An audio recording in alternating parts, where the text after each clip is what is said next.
හයි මමීස් බබාට ඩයපර් rash එකක් එහෙම නැත්නම් නැපි රෑෂ් එකක් ආවොත් අපි කොහොමද ඒක ඉක්මනටම යථා තත්ත්වයට පත් කරගන්නේ කියලා අද බලමුද? මගේ channel එක ඔයාලට useful වෙයි කියලා හිතනවා නම් මම subscribe කරලා bell icon එකත් click කරන් එන්න අද වීඩියෝ එකට. බබෙක්ට රෑෂ් එකක් ආවොත් අම්මට දැනෙන්නේ පුදුමාකාර ස්ට්‍රෙස් එකක්නේ. මාත් ඒක දෙපාරක් තුන් පාරක් විඳලා තියෙනවා. මම නම් රෑෂ් එකක් එන්න යන්නේ කියලා දැනුණ ගමන්ම පියවර ගත්ත නිසා පැය 24න් වගේ හොඳ කරගන්න පුළුවන් වුණා. ඉතින් බලමු පොඩ්ඩෙක්ට රෑෂ් එකක් එන්න පුළුවන් හේතු මොනවද කියලා. නිසි වෙලාවට ඩයපර් මාරු නොකිරීම ප්‍රධාන හේතුවක් ඩයපර් රෑෂ් වලට. ඩයපර් විතරක් නෙවෙයි රෙදි නැපි වුණත් නිසි වෙලාවට මාරු කරේ නැත්නම් රෑෂ් එන්න බලනවා. ඒ වගේම ඇතිල්ලීම මගිනුත් රෑෂ් ඇති වෙන්න පුළුවන්.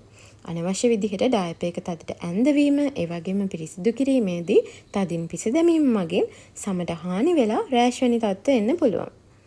ඒ වගේම නව නිෂ්පාදන හඳුන්වා දීමේදීද අපේ පොඩ්ඩන්ට මේ තත්ත්වයට මුහුණ දෙන්න සිද්ධ වෙනවා. අලුත් ඩයපර් වර්ගයක්, අලුත් බේබි සබන් හෝ බොඩි වොෂ් එකක්, ඒ වගේම අලුත් රෙදි සේදුම් කාරකයක්, අලුත් වෙට් වයිප්ස් හඳුන්වා දීමේදී මේ වගේ රෑෂ් එන්න පුළුවන්. ඉතින් අපි හිතුවේ නැති වුණාට බබාගේ රෙදි හොදන්න අපි භාවිතා කරන දෙයකින් වුණත් අපේ බබාට රෑෂ් එකක් එන්න පුළුවන්.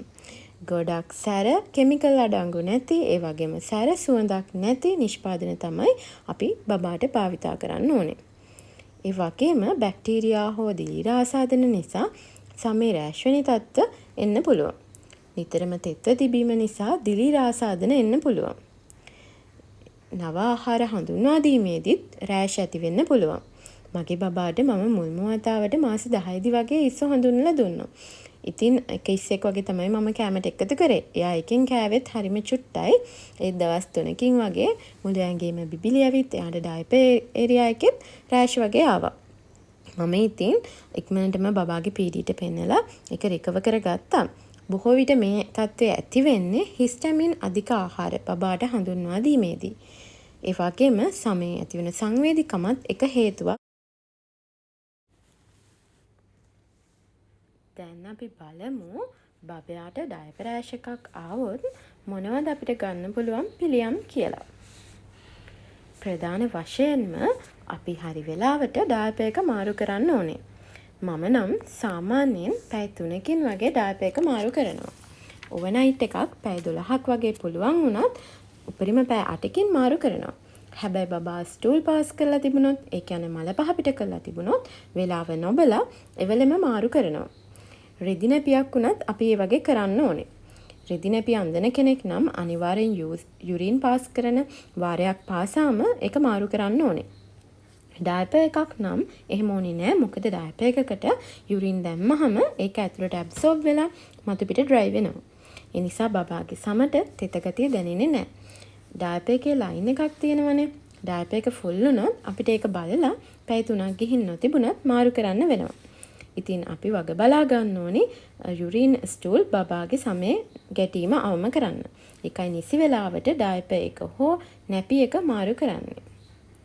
ඒ වගේම අපි බබාව පිරිසිදු කිරීමේදී ගොඩක් මෘදුව පිරිසිදු කරන්න ඕනේ. ගොඩක් තදින් අතුල්ලන්නේ නැතිව මෘදුව පිසිදැමීම කළ යුතුයි.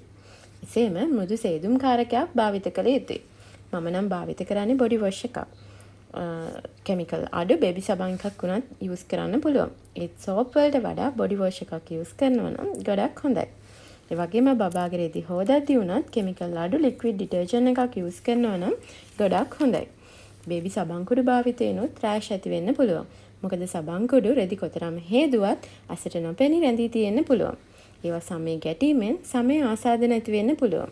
ඉතින් ගොඩක් කෙමිකල් අඩු, ගොඩක් සුවඳත් අඩු සේදුම් කාරකයක් යොදාගත්තොත් තමයි බබාගේ ඇඳුම් හොදන්න ගොඩක් හොඳ වෙන්නේ.